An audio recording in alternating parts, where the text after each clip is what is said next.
Assalamualaikum warahmatullahi wabarakatuh. Kami dari kelompok 3 akan menjelaskan laporan penelitian tentang pengaruh COVID-19 terhadap keefektivitasan pembelajaran daring bagi mahasiswa STIMIK Sumedang.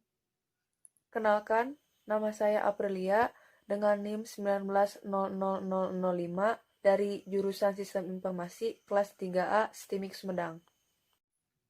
Saya Fitria Hadianti Irawan dengan NIM A3.1900018 dari jurusan Sistem Informasi STIMIK Sumedang.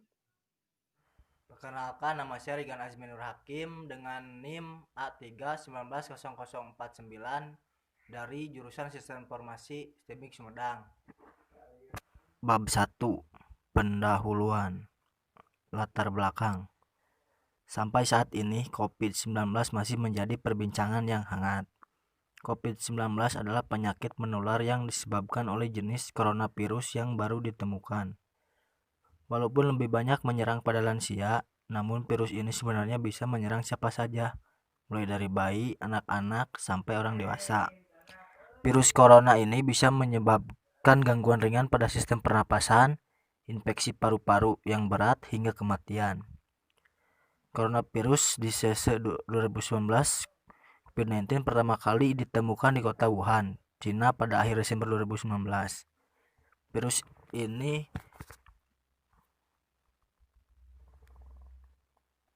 menular sangat cepat dan telah menyebar hingga ke seluruh negara, termasuk Indonesia hanya dalam waktu beberapa bulan saja.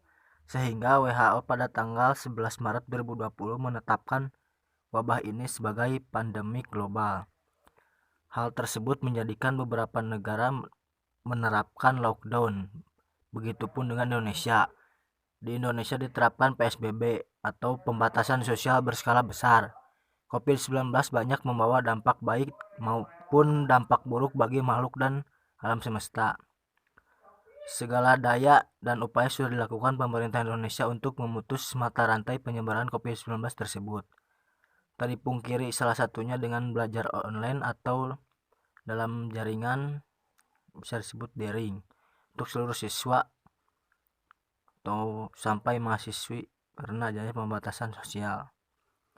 Banyak sekolah-sekolah dan perguruan tinggi baik negeri maupun swasta di Indonesia yang telah menerapkan pembelajaran daring dan mereka belum terbiasa dengan pembelajaran daring sengaja mengubah sistem tatap muka menjadi online akibat pandemi COVID-19 tersebut. Hal ini menyebabkan pembelajaran yang dilakukan tidak efisien maupun efektif. Lebih susah memahami materi yang diberikan, kurangnya interaksi antara pengajar dan pelajar. Adapun salah satu kampus yang telah menerapkan pembelajaran daring adalah kampus STIMIK Sumedang. Kedua, alasan memilih judul. Alasan penulis memilih judul laporan pengaruh COVID-19 terhadap efektivitas pembelajaran daring bagi mahasiswa STIMIK Sumedang adalah karena STIMIK Sumedang merupakan salah satu kampus yang telah menerapkan pembelajaran daring bagi mahasiswanya, di mana pembelajaran daring adalah cara yang dilakukan pemerintah untuk memutus mata rantai penyebaran COVID-19 saat ini. Identifikasi masalah. Dari latar belakang di atas dapat disimpulkan, identifikasi masalahnya adalah sebagai berikut. Yang pertama, penyebaran COVID-19 yang masih terjadi sampai sekarang di berbagai negara termasuk Indonesia. Penghambatan kegiatan pembelajaran dengan digantinya dengan pembelajaran daring. Yang terakhir, banyaknya kelemahan-kelemahan dari yang dilakukan pembelajaran daring. Tujuan penelitian. Tujuan dari penelitian ini adalah untuk mengetahui informasi-informasi tentang keefektivitasan pembelajaran daring di masa pandemi COVID-19 bagi mahasiswa STIMIK Sumedang. Manfaat penelitian. Berdasarkan tujuan penelitian yang hendak dicapai, maka penelitian ini diharapkan memberikan manfaat dalam pendidikan baik secara langsung maupun tidak langsung bagi mahasiswa serta dosen, dapat meningkatkan efektivitas pembelajaran daring dengan lebih meningkatkan komunikasi yang baik sesuai dengan sarana dan prasarana yang ada. Bab 2. Teori variabel. Dalam penelitian, perlu diperhatikan masalah variabel penelitian, sebab pada dasarnya Penelitian itu untuk melihat pengaruh variabel yang satu terhadap variabel yang lain. Variabel adalah segala faktor, kondisi, perlakuan, dan semua tindakan yang bisa dipakai untuk mempengaruhi hasil penelitian. Jadi, dalam penelitian, peneliti ingin melihat apa yang terjadi pada variabel X sebagai variabel yang terikat atau tergantung, seandainya variabel X sebagai variabel. Rumus analisis korelasi bertujuan untuk mengukur kekuatan keeratan hubungan antar dua variabel. Rumus untuk menghitung korelasi sebagai berikut. Nilai korelasinya adalah min 1 lebih kecil dari RXY lebih kecil dari 1. Tanda korelasi negatif sama dengan hubungan kebalikan, positif sama dengan hubungan searah. Objek penelitian. Objek penelitian di sini yaitu efektivitas pembelajaran daring. Responden. Responden dari penelitian ini adalah mahasiswa STIMIK Sumedang, baik dari jurusan Teknik Informatika, Sistem Informasi, maupun dari Manajemen Informatika. Jumlah responden. Jumlah responden dari penelitian ini adalah 50 responden. Format kuesioner. Variabel X sama dengan pengaruh COVID-19, variabel Y sama dengan efektivitas pembelajaran daring, pertanyaan X sebanyak 5 pertanyaan, dimulai dari pertanyaan nomor 1 sampai dengan nomor 5, pertanyaan Y sebanyak 5 pertanyaan, dimulai dari pertanyaan nomor 6 sampai dengan 10. Bobot nilai jawaban, ya sama dengan 3. Bab 3. Di bab 3 ini ada distribusi frekuensi, uji validitas, uji reliabilitas, uji korelasi, koefisien determinasi, regresi, dan hipotesis. Untuk distribusi frekuensi, uji validitas, uji reliabilitas, dan uji korelasi akan dihitung menggunakan SPSS. Kita akan menghitung distribusi variabel X, di mana data-datanya sudah dimasukkan P1 sampai P5. Di values, kita ubah sesuai dengan kuesioner yang kita bagikan. Di sini ada tidak, mungkin, dan ya.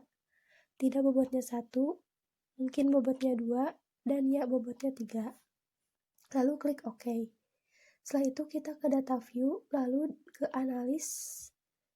Untuk menghitung distribusi frekuensi, kita ke deskriptif statis, lalu pilih frekuensi, dan pindahkan semua variabel ke kanan. Lalu klik OK. Dan output bisa dilihat seperti gambar ini, yaitu ada output dari P1, P2, P3, P4, dan P5 yang merupakan distribusi frekuensi variabel X. Selanjutnya, kita akan menghitung distribusi variabel Y. Sama halnya dengan X tadi, valuesnya kita ubah terlebih dahulu, lalu setelah itu ke data view, ke analis, lalu ke deskriptif statis, dan ke frekuensi. Lalu setelah dipindahkan ke kanan, klik OK, dan kita lihat hasilnya, yaitu hasilnya ada P6, P7, P8, P9, dan P10 yang merupakan distribusi frekuensi variabel Y.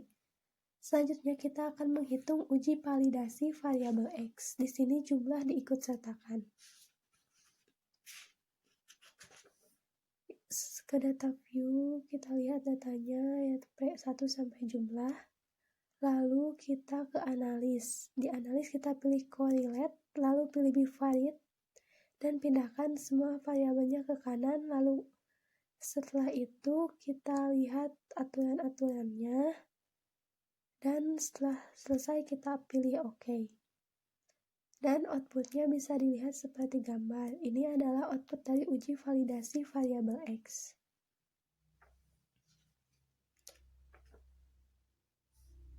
Selanjutnya kita akan menghitung uji validasi variabel Y. Di sini datanya dari P6 sampai dengan jumlah diikutsertakan.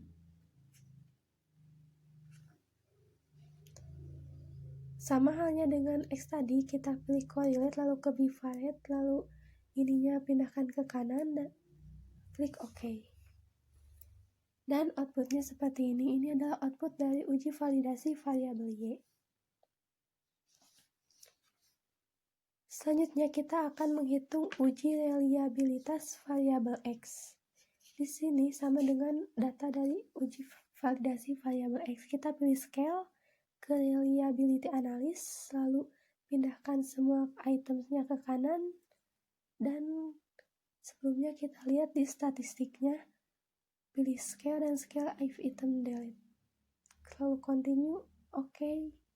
Dan ini adalah output dari uji reliabilitas variabel X. Ada case processing summary, reliability statistik, item total statistik, dan scale statistik. Selanjutnya kita akan menghitung uji reliabilitasi variabel Y. Sama hanya dengan X tadi, kita pilih scale lalu ke reliability analysis, pindahkan itemnya, lalu klik OK, dan output bisa dilihat seperti gambar. Case processing summary, reliability statistik, item total statistik, dan scale statistik.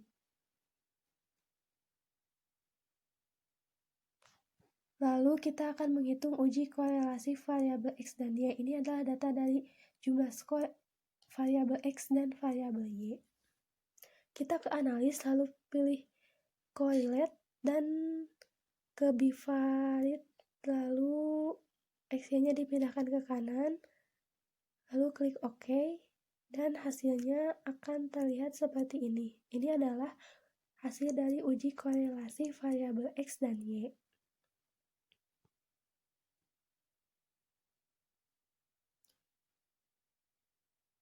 Oke, selanjutnya kita akan menghitung regresinya. Di sini ada data X, Y, X kuadrat, Y kuadrat, dan X, Y.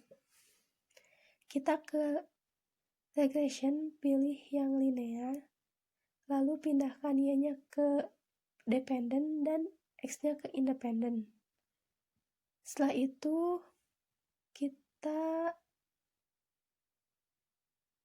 lihat di statistik aturan-aturannya seperti itu. Lalu setelah itu kita klik OK, dan ini adalah hasil dari uji regresi dari data tersebut. Koefisien determinasi.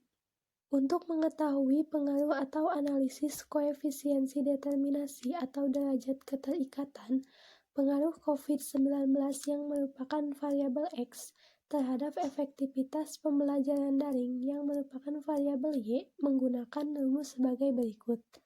KD sama dengan R kuadrat dikali 100%. KD sama dengan 0,200 kuadrat dikali 100%, di mana 0,200 ini adalah output dari data tadi. KD sama dengan 4%. Ini berarti bahwa besarnya pengaruh COVID-19 terhadap efektivitas pembelajaran daring adalah 4%, sedangkan sisanya 96% dipengaruhi oleh variabel lain yang tidak diteliti dalam penelitian ini. Lalu selanjutnya kita akan ke regresi. Berdasarkan persamaan tersebut diketahui bahwa nilai 9,273 merupakan konstanta atau variabel Y. Nilai 0,184 merupakan nilai beta variabel pengaruh COVID-19 atau variabel X. Dengan kata lain, perubahan pengaruh COVID-19 sebesar satu satuan akan meningkatkan efektivitas pembelajaran daring sebesar 0,184. Persamaan strukturnya menjadi seperti berikut. Y sama dengan A tambah BIX sama dengan 9,273 ditambah 0,184X. Dan yang selanjutnya kita akan pergi ke hipotesis.